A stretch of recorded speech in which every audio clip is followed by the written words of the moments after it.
lai runātu par to, kas internetu portālā Nekrīze.lv Roberta Ķīka vārdiem tiek aprakstīts kā visbrīnišķīgākais notikums pēdējās 10 gadus laikā. Respektīvi tā situācija viedokļa, ka ekonomiku mēs iespējams varētu atveseļot tieši ar mazu un mikro uzņēmumu palīdzību.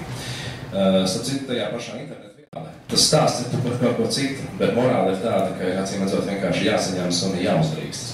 Tāpēc mēs esam priecīgi šeit jūs redzēt apaļā galda diskusijā, kur esam pieaicinājuši faktiski ekspertus, lai vairotu šo ekspertīzes nodošanu tiem cilvēkiem, kuriem tas varētu būt interesanti. Un tostarp arī tāpat kā pats internetu portāls Nekrīze.lv ir veidots ar domu, lai savukārt vienkāršiem cilvēkiem būtu daudz vairāk iespēju apmainīties un dalīties savā pieredzē vai savā motivācijā, kādēļ mazie vai mikro uzņēmumi būtu jādibina. Tie, kas ir ar to, ka es esmu uzstājies, mani sauc Karls Burkovskis, būšu kopā ar jums turpmākās 2 stundas, kur laikā mēs mēģināsim saprast, vai ir kādas kritiskas problēmas un kuras tās ir, un kādi ir absolūti nepieciešamie risinājumi, lai beigās mēs varētu saprast, ka tiešām šī ir vitāli svarīga daļa mūsu ekonomikā, mazie un mikro uzņēmumi. Un patiesībā situācija ir tāda, ka Latvijā mums ir vairāki 10 000 iespēju mazu uzņēmumu dibināšanai. Es negribu teikt, ka pilnīgi visi šobrīd bez darba esošie var kļūt par veiksmīgiem uzņēmējiem, bet starp tiem, kas ir, vairāki 10 000 noteikti tādi ir. Tāpēc vispirms vārds Nodarbinātības valsts aģentūras direktorei Baibai Pašericai.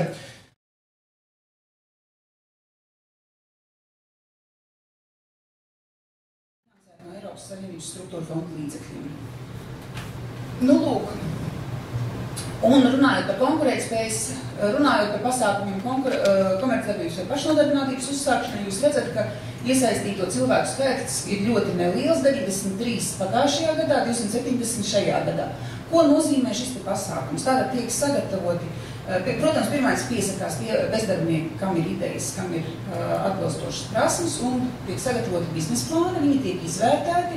Un, ja tad tiek piedāvāti arī konsultanti šiem cilvēkiem, lai viņi varētu sagatavot šos biznesa plānus, un tālāk tātad notiek šī biznesa plāna realizācija.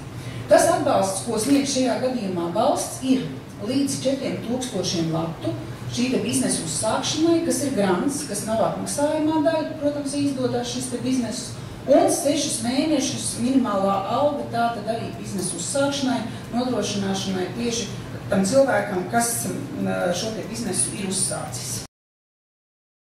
Pašnodarbinātības uzsākšanai. Vēl varbūt es īsi gribētu pieskarties 2 jauniem pasākumiem, kas ir uzsākuši savu dzīvi vai realizāciju tikai no 1. septembra, un proti tā ir profesionāla apmācība bezdarba riskam pakļautajām personām. Šāds pasākums Nodarbinātības aģentūrai ir pirmo reizi, kad mēs strādājam tieši ar tiem cilvēkiem, kas ir vēl darba ņēmēji, bet kuriem ir nepilna darba diena. Tas ir, viņi ir nodarbināti līdz 20 stundām nedēļā un nodarbināti ir pie privātiem uzņēmumiem. Pagaidām nevarētu apgalvot, ka ļoti plaši šajā pasākumā cilvēki gribētu iesaistīties. Esam izsnieguši tikai vēl 12 kuponus šī apmācības uzsākšanai, bet acīm redzot, šī ir tā iespēja arī mums uzrunāt darba devējus un informēt par šo pasākumu, jo, protams, ka pirmā iniciatīvai būtu jānāk no darba devēja, kurš skaidri redz varbūt, kāda viņiem varētu būt tā problēma situācija, dīkstāve un kādas būtu tās nepieciešamās varbūt papildus prasmes vai jaunas apmācības, kas būtu vajadzīgs tieši šiem darbiniekiem. Un otrs pasākums arī no 1. septembra, kas ir sācies, tā ir apmācība darba iemaņu iegūšanai un uzturēšanai, jo darba devējs ir pašvaldība. Tātad šis ir darbs ar stipendiju, šo jau plaši man ir izskanējušo, ar 100 latiem, un darba vietas izveido pašvaldības. Šobrīd jau ir izveidojuši pašvaldības 10 400 darba vietas, un pieteikušies ir 11 000 bezdarbnieku, kas būtu gatavi iesaistīties. Kā jūs redzat, tad 4 mēnešus jāizmanto un jārada iespēju cilvēkiem. Paldies! Paldies, man tikai viens papildu jautājums. Tie 270 cilvēki, kas piedalās tajā programmā, kas ir saistīta ar komercdarbības uzsākšanu vai pašnodarbinātības sākšanu.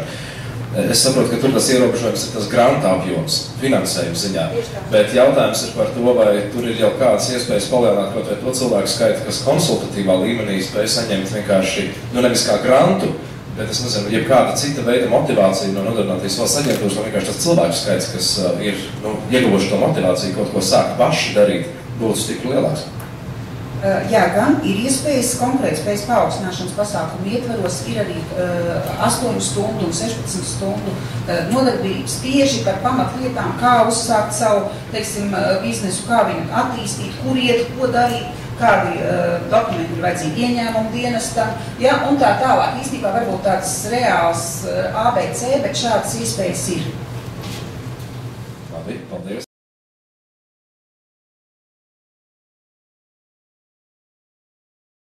Šobrīd mikro uzņēmumu un mazo uzņēmumu veidošanas stimulēšana ir primārais un arī sociālais jautājums, kas palīdzēs atslogot gan sociālo budžetu, gan arī dos iespēju uzņēmējiem mazajiem pabarot sevi, pabarot savus bērnus un ģimenes locekļus. Tāpēc ekonomiskās prioritātes šobrīd ir sekojoši, ka nodokļu vidas uzlabošana un administratīvo šķēršļu mazināšana. Un šeit mēs runāsim par īpašiem režīmiem, kas tiek attiecināti uz mazajiem uzņēmējiem. Nākošais jautājums ir ļoti būtisks, ir mikro uzņēmumu konceptu ieviešana un stimulācija. Un šodien arī mūsu starpā ir Vīksnes kungs, kas ir šīs premjeru izveidotās darba grupas arī locekli. Un, protams, finanšu atbalsta instrumenti mazajiem un vidējiem uzņēmumiem. Ja mēs paņēmām koncepts būtiskākais šobrīd attiecībā uz mikro un mazajiem uzņēmumiem attiecinātais politikas dokuments, kurš kā koncepcija tiks virzīts un šiem pasākumiem būtu jābūt ieviestiem pēc iespējas ātrāk jau vēlams no nākamā gada. Tas ir šo mikro uzņēmumu atbalsta pasākumu. Ko tas ietver? Ir mazo uzņēmumu status noteikšana, kam būs šī prioritāte šo privilēģiju izmantošanā, ir komercdarbības uzsākšanas izmaksas samazināšana, jo ja mēs gribam, lai šie bezdarbnieki, kas ir jau tajā sadaļā, kam nav pat dažādu šo te bezdarbnieku pabalstu, tad lai viņiem nebūtu jākrāj tie 2000, lai dibinātu sabiedrību ar ierobežot atbildību, attiecīgi piedāvāt būtiski samazināt arī visas dibināšanas un reģistrēšanas izmaksas. Draudzīga nodokļu politikas ieviešana un nodokļu administrēšanas vienkāršošana. Finanšu pieejamības nodrošināšana.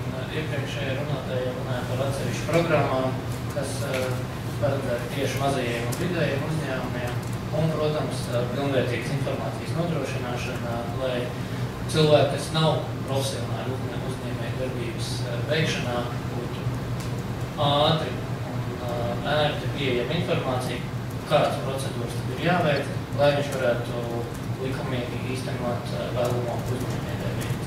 Un